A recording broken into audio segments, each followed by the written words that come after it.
የገና ስጦታ ከጊፍት ሪል ስቴት። ጊፍት ሪል ስቴት ለገሃር በሚገኘው ሳይቱ ላይ ግንባታቸው ከ85% በላይ የደረሱ አፓርትመንቶችን፣ የንግድ ሱቆችን ከታህሳስ 15 እስከ 28 ታላቅ የገና በዓል የሽያጭ ኤክስፖ አዘጋጅቶ ኑ የቤት ባለቤት ይሁኑ ይሉታል። ለገሃር የሚገኘው ኮምፓውንዳችን በውስጡ ትምህርት ቤት፣ የስፖርት ማዘውተሪያ፣ የጤና ተቋማት 23000 ግሬን ኤሪያ የያዘ ሲሆን ከ20 እስከ 25% የባህል ቅናሽ እና ከ600 ሺህ ብር ወይም 5% ቅድመ ክፍያ ጀምሮ ከባለ 1 መኝታ 65 ካሬ እስከ ባለ 3 መኝታ 163 ካሬ እንደ ምርጫው ከ55/45 የባንክ አማራጭ ጋር አዘጋጅተናል። ታዲያ ፈጥኖ በመምጣት የዚህ በዓል ታላቅ ዲስካውንት ተጠቃሚ በመሆን የቤት ህልሞን እውን ያድርጉ። ለበለጠ መረጃ ከታች ባለው ስልክ ይደውሉ። መልካም የገና በዓል ይሁንልዎት። ጊፍት ሪል ስቴት። ተባብረን ኢሳያስን ካስወገድን ሁሉም ቀላል ይሆናል። በቀይ ባህር ዳርቻ የሚንቀሳቀሰው ጦር ጥብቅ መልእክት። የኤርትራ መንግስት ለማስወገድ የሚፈልግ ሁሉ ይከተለኝ ብሏል። አልቀበልም ድርጅቱ። አግማስ ኢትዮጵያ የተሰኘው በጎ አድራጊ ድርጅት በቲክቶክ የተሰበሰበን ገንዘብ እንደማይቀበል አስታወቀ። ባለሀብቱ አቶ ወርቁ አይታነው ምላሽ ሰጥተዋል። በጋምቤላ በአንድ ቀን ብቻ ከ100 በላይ በጦር መሳሪያ የቆሰሉ ሰዎች ለሕክምና መምጣታቸውን የድንበር የለሽ የሐኪሞች ቡድን አስታወቀ። ተባብረን ኢሳያስን ካስወገድን ሁሉም ቀላል ይሆናል። በቀይ ባህር ዳርቻ የሚንቀሳቀሰው ጦር ጥብቅ መልእክት አስተላለፈ። ኢሳያስን ከማስወገድ በታች ያለ ድል ስኬት አይደለም ያለው ድርጅቱ የኤርትራን አገዛዝ ለማስወገድ የሚፈልግ ሁሉ ይከተለኝ ሲልም የአጋርነት ጥሪ አቅርቧል። ከ4 ኪሎ ጋር ስላለው ግንኙነትም አዲስ መረጃ አውጥቷል። በዝርዝር የምንመለስበት ይሆናል። አልቀበልም ድርጅቱ ከሰሞኑ ታዋቂ ቲክቶከሮች በተለያዩ የተፈናቃይ መጠለያ ጣቢያዎች ያደረጓቸው ጉብኝቶችን ተከትሎ ጉዳዩ ትልቅ መነጋገሪያ ሆኗል። ከዚሁ ጋር ተያይዞም ሌሎች በርከት ያሉ አነጋጋሪ መረጃዎች እየተሰሙ ሲሆን አግማስ ኢትዮጵያ የተሰኘው በጎ አድራጎት ድርጅት በቲክቶክ የተሰበሰበ ገንዘብ እንደማይቀበል ማስታወቁ በርካቶችን አስገርሟል። የትኩሳቱ ምንጭ የሆኑት እውቁ ባለሀብት ወርቁ አይታነው ደግሞ ድምጻቸውን አሰምተዋል። ከዚሁ ጋር በተያያዘ የድርጅቱን መግለጫና ማን ምን አለ የሚለውን በጥንቅራችን አካተናል፣ ትሰሙታላችሁ። ሰላም ውድ የሁሉ ዴይሊ ቤተሰቦች እንደምን አላችሁ? ቻናሉን ሰብስክራይብ፣ ላይክ፣ ሼር ያደርጋችሁ እስከ ጥንቅራችን ፍጻሜ ድረስ አብራችሁን ቆዩ። በመጀመሪያም አግማስ ኢትዮጵያ የተሰኘው በጎ አድራጊ ድርጅት በቲክቶክ የተሰበሰበ ገንዘብ እንደማይቀበል አስታወቀ። ከፖለቲካ ከዘርና ከሃይማኖት የጸዳና ገለልተኛ ሆኖ እንደሚሰራ የጠቀሰው ድርጅቱ ምንም አይነት የፖለቲካ ሚሆን ሌላ ዓላማ ካለው ግለሰብ ሚሆን ድርጅት ድጋፍን የማይቀበል መሆኑን ለማረጋገጥ እንወዳለን ሲል ከሰሞኑ በከባድ ችግር ላይ ለሚገኘው ተፈናቃይ ወገኖች የተሰበሰበውን ገንዘብ ላለመቀበል እምቢታውን ገልጿል። አግማስ ኢትዮጵያ የበጎ አድራጎት ድርጅት ከኢፌዴሪ ሲቪክ ማህበረሰብ ድርጅቶች ባለስልጣን ፈቃድ ወስዶ መንቀሳቀስ ከጀመረ 4 ዓመታት አስቆጥሯል። በእነዚህ ዓመታት ውስጥ በርካታ በጎ ተግባራትን የፈጸመና የመንግስት አጋዥም ሆኖ የቆየ ድርጅት ነው። በተለይም ተፈናቃይ ወገኖች ጋር በተያያዘ ዘርፈ ብዙ ስራዎችን በዕለት ደራሽ ድጋፍና በቅርቡ ደግሞ በደቡብ ወሎ ሀርቡና ደጋን መጠለያ ካምፖች የዘላቂ መፍትሄ መርህ በመከተል በርካታ ወገኖችን እያደራጀ ወደ ስራ አስገብቷል። አግማስ ኢትዮጵያ እያንዳንዱን ስራዎች ሲሰራ በየአካባቢው ከሚገኙ የመንግስት መዋቅር ጋር የፕሮጀክት ስምምነት ፕሮጀክት አግሪመንት በመፈራረም ነው። ከክልልም ይሁን ከፌዴራል መንግስት በሚቀመጡ አቅጣጫዎች መሰረት እየሰራ የቆየ ሲሆን በዚህም ድርጅታችን ከተለያዩ የዞን ሴክተር መስሪያ ቤቶች የእውቅና የምስጋና ሰርተፍኬቶችን ተቀብሏል። አግማስ ኢትዮጵያ ይህንን በጎ ተግባርና ወገኖችን በዘላቂነት ወደ ስራ የማስገባት እንቅስቃሴውን ለመደገፍ ያለመ የቀጥታ ስርጭት የኦንላይን የድጋፍ ማሰባሰቢያ ፕሮግራም ላለፉት 6 ቀናት እያደረገ ሲሆን በዚህ ፕሮግራም ላይም አንዳንድ ከድርጅታችን መሪ ጋር አብረው የማይሄዱ አካሄዶችን አይተናል። ድርጅታችን ከፖለቲካ ከዘርና ሃይማኖት የጸዳና ገለልተኛ ሆኖ የሚሰራ በመሆኑ ምንም አይነት የፖለቲካ የሚሆን ሌላ ዓላማ ካለው ግለሰብ የሚሆን ድርጅት ድጋፍን የማይቀበል መሆኑንም ለማረጋገጥ እንወዳለን።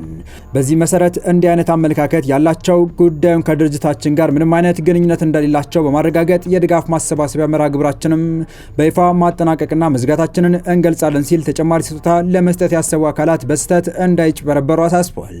በዚህ ማለት ታዲያ የውዝግቡ ምንጭ የሆኑት እና ድርጅቱን መግለጫ እንዲያወጣ ምክንያት ሆነዋል በሚል በብዙዎች እየተጠቀሱ የሚገኙት እውቁ ባለሀብት አቶ ወርቁ አይታነው አጭር ምላሽ ሰጥተዋል።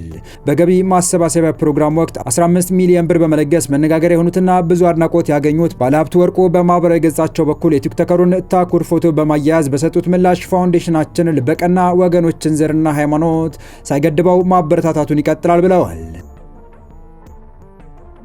በቀጣይ መረጃ ኢሳያስን ካስወገድን ሁሉም ቀላል ይሆናል። በቀይ ባህር ዳርቻ የሚንቀሳቀሰው ጦር አወጀ። የኤርትራ መንግስት ለማስወገድ የሚፈልግ ሁሉ ይከተለኝ የሚል ጥሪ ማስተላልፏል።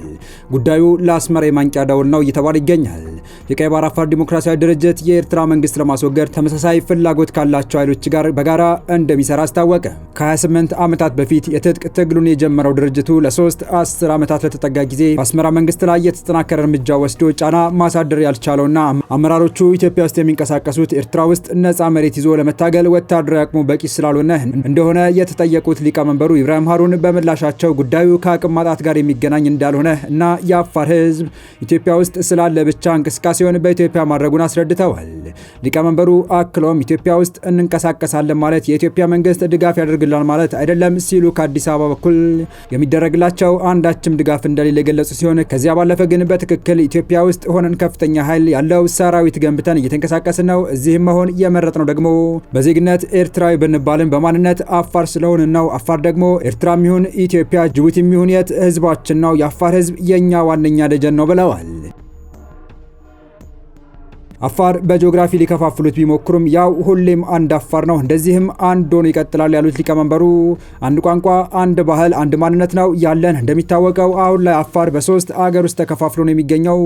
ያ ደግሞ የአፋር ፍላጎት አይደለም። ወደፊትም የትግላችን አንዱ ምሰሶ አፋርን አንድ ማድረግ ነው ሲሉ አክለዋል። አሁን ባለው ሁኔታ የቀይ ባህር አፋሮችን ራስ በራስ የማስተዳደር መብት ከማስከበር ባለፈ የመንገንጠል ዓላማ እንደሌላቸው የገለጹት የፓርቲው ሊቀመንበር ኢብራሂም ሃሩን ፓርቲያቸው የኤርትራ መንግስት ለማስወገድ ተመሳሳይ ፍላጎት ካላቸው ኃይሎች ጋር እንደሚሰራ ተናግረዋል። የሰብአዊ መብት ጥሰቶች እንዲሁም የቀይ ባህር አፋር ህዝብ ኤርትራ ለቆ እንዲወጣ የሚደረገው ጥረት ካልቆመ ግን በድጋሚ ሊጤን እንደሚችል ጠቁመዋል። በአሁኑ ወቅት ይፈጸማሉ ካሏቸው የመብት ጥሰቶች መካከልም ከህግና ከፍርድ ውጭ ግድያዎችና ዘር ተኮር ጭፍጨፋዎች፣ ያለ ፍርድ ማሰርና ማሰቃየት፣ በሺዎች የሚቆጠሩትን መሰወር፣ የግዳጅ ወታደራዊ ምርመራ ማከናወን ዋነኞቹ መሆናቸውን አስረድተዋል።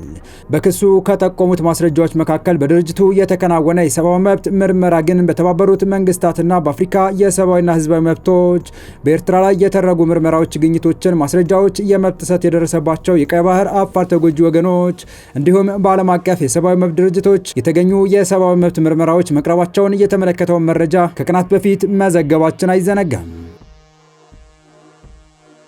በመጨረሻም በጋምቤላ በአንድ ቀን ብቻ ከ100 በላይ በጦር መሳሪያ የቆሰሉ ሰዎች ለሕክምና መምጣታቸውን የድንበር የለሽ የሐኪሞች ቡድን አስታወቀም። በጋምቤላ ክልል በቀጠለው ግጭት ረቡዕ ዕለት ብቻ ከ100 በላይ በጦር መሳሪያ የቆሰሉ ሰዎች ወደ ሕክምና ተቋማት መምጣታቸውን ዓለም አቀፍ ድንበር የለሽ ሐኪሞች ቡድን አስታወቀም። በጋምቤላ ከ2 ሳምንት በላይ በዘለቀው ግጭት በርካቶች ሕይወታቸውን ማጣታቸውን ዓለም አቀፍ የድንበር የለሽ ሐኪሞች ቡድን አስታውቋል። ቡድኑ ታህሳስ 15 2018 ዓ.ም ባወጣው መግለጫ ረቡዕ ዕለት ብቻ ከ100 በላይ በጦር መሳሪያ የቆሰሉ ሰዎች ወደ ሕክምና ተቋም መምጣታቸውና በሚቀጥሉት ቀናት ግጭቱ ከቀጠለ በርካቶች ይመጣሉ ብሎ እንደሚጠብቅ አስታውቋል። ኤምኤስኤፍ እንደ አውሮፓውያን አቆጣጠር ከ2014 ጀምሮ በኢትዮጵያ ጋምቤላ ክልል ለሚገኙ ስደተኞች የሕክምና አገልግሎት ሲሰጥ ቆይቷል። የጋምቤላ ክልላዊ መንግስት በበኩሉ ለሳምንታት የዘለቀውን አለመረጋጋት ተከትሎ ትናንት ታህሳስ 15 2018 ዓ.ም ጀምሮ የጸጥታ ችግር በሚታይባቸው አካባቢዎች ከምሽቱ 2 ሰዓት እስከ ንጋቱ 12 ሰዓት ድረስ የሚቆይ የሰዓት እላፊ ገደብ ጥሏል። የክልሉ መንግስት የሰዓት እላፊ ገደቡን ይፋ ባደረገበት መግለጫው ላይ በክልሉ አሁን ስላለው የጸጥታ ሁኔታ ተጨማሪ ያለው ነገር የለም። በክልሉ የተከሰተውን የጸጥታ መደፍረስ ለመቆጣጠር በሚል ከህዳር 30 2018 ዓ.ም አንስቶ ከጸጥታ አካላት ውጪ ማንኛውም ተሽከርካሪና ሰው ከምሽት 1 ሰዓት በኋላ እንዳይንቀሳቀሱ የሚከለክል የሰዓት እላፊ ገደብ ተጥሎ ነበር። የክልሉ መንግስት በተጨማሪ ከተፈቀደላቸው የጸጥታ አካላት ውጪ የትኛውን ቦታ የጦር መሳሪያ ይዞ መንቀሳቀስ እንደማይቻልም አስታውቋል። የተወደዳችሁ የቻናላችን ቤተሰቦች ለአሁኑ ለእናንተ ይመጥናሉ ብታደምጧቸው ታተርፉባችኋላችሁ ብለን የመረጥንላችሁ ዕለታዊ መረጃዎቻችን እስካሁን ያደመጣችኋቸው ነበሩ። በተመሳሳይ ሀገራዊና ቀጠናዊ ጉዳዮች እንዲሁም ዓለም አቀፋዊ የጂኦፖለቲካ ወታደራዊና አነጋጋሪ ክስተቶችን ለበለት ተከታትለን በትኩስ ይዘን እንደምንቀርብ እያሳወቅን የቻናሉ ቤተሰብ ካላችሁ ሰብስክራይብ፣ ቪዲዮን ላይክና ሼር በማድረግ ተደራሽነታችን ታዛቡ ዘንድ አክብሮታዊ ግብዣችን ነው። አበቃን። ሰናይ ጊዜን ተመኘን።